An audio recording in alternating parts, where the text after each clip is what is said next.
Okay, here's the video on the data. So I have to admit, I don't fully understand a lot of what you're talking about in your analysis of the data.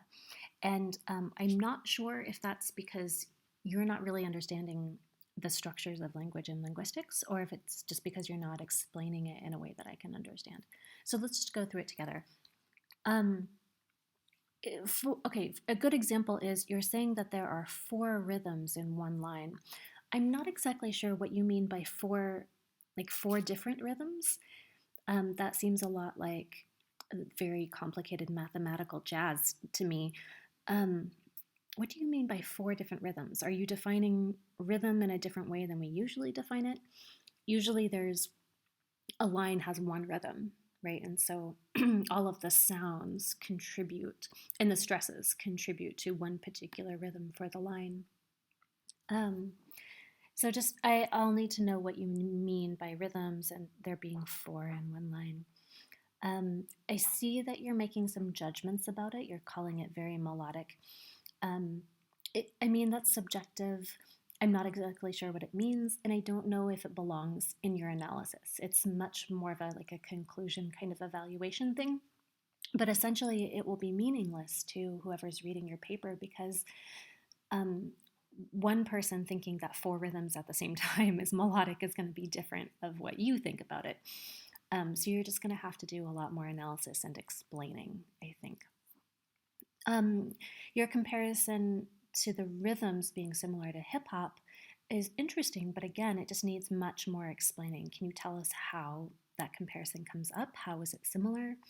And please tell us in a way that's not just subjective, like it's melodic or enthusiastic, but actually point out linguistic features that create a similar kind of rhythm to hip hop, if that's what you mean. And then also, which standard are you looking at? A standard for what? And who made that standard? Okay, in Dream of the Rude, you say you have the same thing. So, what, 4 rhythms per line? That it's some sort of standard. It looks like now you're talking about standard for Old English. So, is that the standard you're talking about up here with hip hop? It's very unclear. I think you need to point more definitively at what sounds are you looking at here that create some kind of rhythm. You're talking about alliteration, but to me, it doesn't look like you're pointing out alliteration here.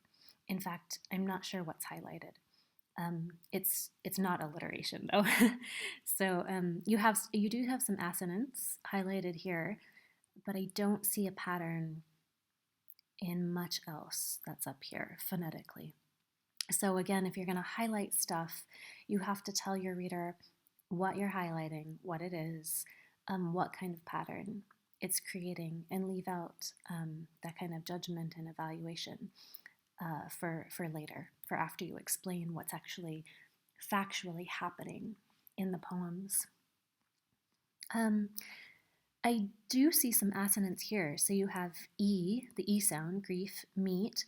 You have the O, the diphthong O sound, and narrow and probing. You definitely have the diphthong I here, I in mine, and I in size. I guess E shows up here, just like on this first line, but it's pretty far away. So the same question comes up. What are you meaning to highlight? What are you saying about this assonance?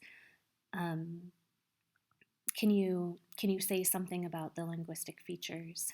I think I want you to try to focus on what we've learned in class and demonstrate to me that you understand structures of English and what we're talking about in linguistics before you go looking up like extra things about Emily Dickinson and her style of writing.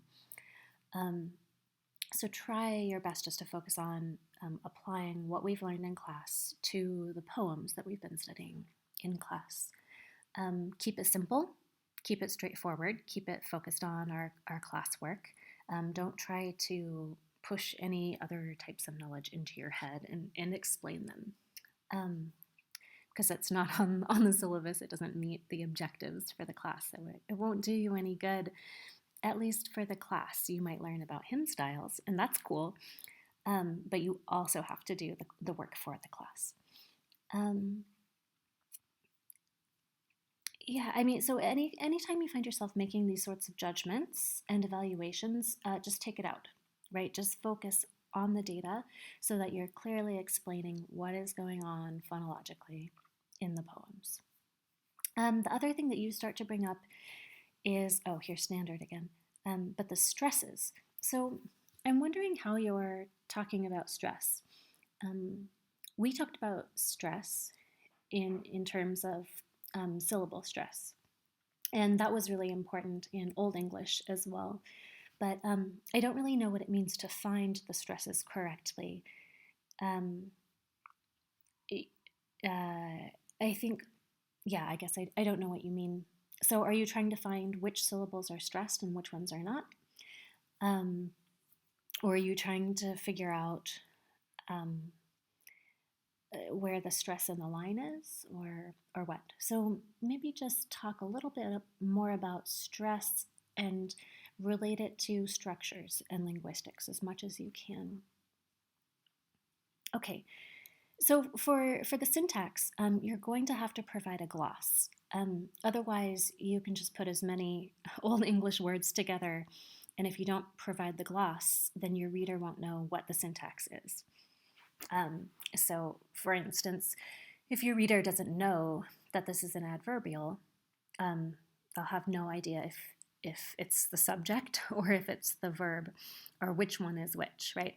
So all you're saying is that we see subject-verb and verb-subject, and then you have a bunch of words without pointing out what the syntactic structures are.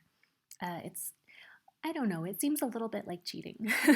Like maybe you don't quite know what to do yet, but you'll have to figure that out if you want to talk about syntax and Old English.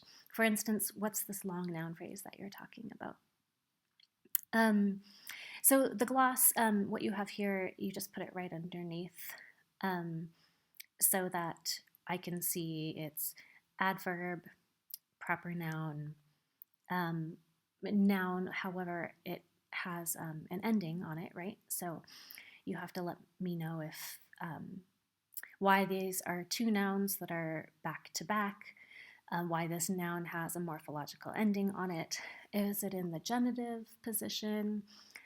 It's probably not in the nominative position because this is, so you have to give a little bit more information there. Okay. And then again, try to stay away from trying to tell us what the poet was trying to do.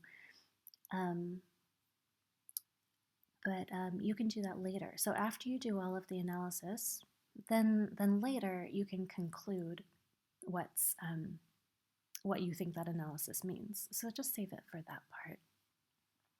And make sure, yeah, it has to add up. Okay, this video is getting long. I'll likely say similar things here. You start to point out the presence of personal pronouns. I'm not exactly sure what that has to do with syntax, though, so you're going to have to make the connection for me. Also, I just wanted to point out that Beowulf has a lot of personal pronouns in it, so it has first-person pronouns in it. Lots of I, actually, told from a couple points of view.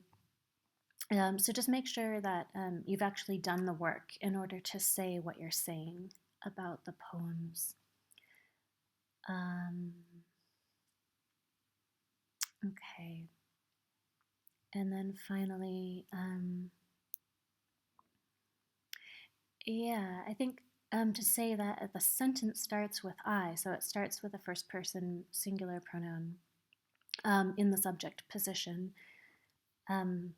I think that that's interesting. Do you mean sentence or do you mean line?